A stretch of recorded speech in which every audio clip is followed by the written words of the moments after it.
Chapter 3 Friends Until Death. After the lavish coronation, hubby and I were walking around the courtyard and we spotted his best bro, so they had a little bromance time. While I was being so obviously ignored, I began to think that hubby was a genius. He was practically spreading rumours about Malcolm and Donalbain and framing them. Good start for him. Hubby told me to return to our chamber and take a rest. He said I looked so tired and I needed more beauty sleep. He's such a dear.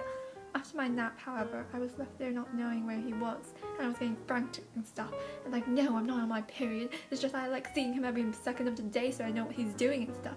But on a serious note, I feel very, very isolated. After all, hubby wasn't telling me anything, and I honestly had no idea what was happening with his so-called plans. It was distressing. It also didn't help that I was being a bit paranoid about getting found out. Unfortunately, Duncan's death was quite messy and people were starting to ask questions. Nonetheless, I called for him to meet me to discuss his secret plans. However, I was met with a ridiculous answer from a servant. I practically had to schedule a meeting with him. It was preposterous, really. So I had to wait for 1 hour to see him. When he finally came to my chambers, he wouldn't tell me much, but I had a feeling that something horrible would happen to his bestie tonight. The banquet was grand and wonderful. Hubby was calm and mingling. We also watched some court jesters, which I think was entertaining if you ask me. It's very hard to find good help nowadays. Then I realised that hubby wasn't beside me. How dare that man? Who leaves their wife at a party all alone with a bunch of other men that would totally hit on her if they didn't know hubby was my hubby, and I was really angry. But he came back soon, and when I questioned him about his disappearance, he wouldn't tell me anything. Whatever, he can keep this one secret. When we were about to sit down, he was acting very strange. I don't know if it was a fever or maybe someone gave him some pills, but he kept yelling about a barbecue in his seat. But there was no BBQ in his seat. What is a barbecue anyway? It was so embarrassing. All the guests thought he was, as Ross put it,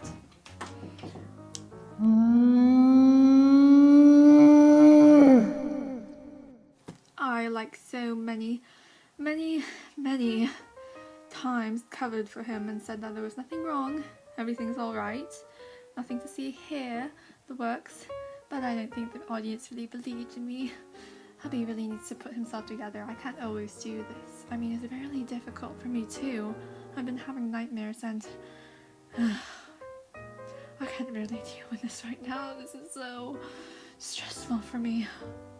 Anyway, of course they would depend on me. I am a strong, independent woman who doesn't need any guilt. On another note, Banco never did show up. I think chapter 4 will start off with a quote. I am a creature of grief and dust and bitter longings. There is an empty place within me where my heart was once. I began sleepwalking after the banquet. I overheard some servants talking about me, but of course I realised it when I began waking up in my day gowns rather than my pyjamas consecutively.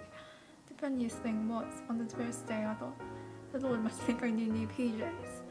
That was most probably denial rather than a divine intervention though. Most of my dreams and sleepwalkings are blurs. However, I remember some things, the blood stains, and I washed, but it wouldn't come off, and it was no longer white. And the knocking, why wouldn't it stop? Stop it! But the letter is sent. They would all know, the banquet, the ghosts that would haunt, I could see them. The dreams were streams of pieces that merged together so easily that all the things that disturbed me became one. I'm going to keep my composure when I woke. This perhaps started my episodes of paranoia and outbursts, of course. Seeing Macbeth go crazy at the banquet made me realize that even he was troubled by the things we did. I was troubled at the time too, but I didn't think much of it. I mean, I am the queen, why would I need to think about anything other than that? But then I thought a lot of it, and I began to think about the death of Duncan and the bloodiness of it all, and the deceit and how Macbeth wasn't the same, and the rumours of war, and all of these things were so jumbled and filled my head and certainly made me go mad. Because when I have a conscience and the understanding of right and wrong, power, after all, corrupts, and absolute power corrupts absolutely. So perhaps it was insanity that had led me to do it, or maybe it was the guilt of the murder of the man who looked like my father, or it may have merely been the loneliest in time I had to just think about everything. But I did know that I had no right to play this game, and my actions were the cause of my end. So, as this video comes to a close, I hope that you won't meddle with your fate, so that you won't be blinded by power, and so that you understand that ambition is alright in small amounts. And that's when I fell.